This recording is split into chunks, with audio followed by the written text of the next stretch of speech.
বলছি একটি খুব ছোট গল্প দেখে দেখেই বলছি, এমনটি নয় যে আমি নিজে এগুলো পড়েছি। এক শেয়াল নদী পার হতে গিয়ে স্রোতের টানে এক খাদে গিয়ে পড়ল।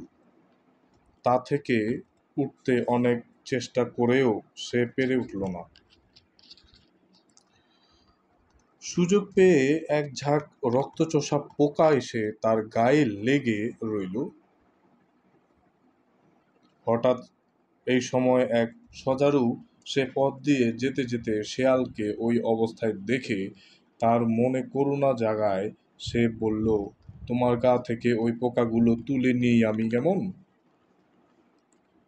তো শেয়াল বলছে, না না ভাই, তা করতে যেও না। তো সজারু বলছে, কেন না বলছো কেন? না বলছি এই জন্যে যে এগুলো আমার রক্ত এতক্ষণ অনেক খেয়েছে, আর বেশি এরা টানতে পারবে না।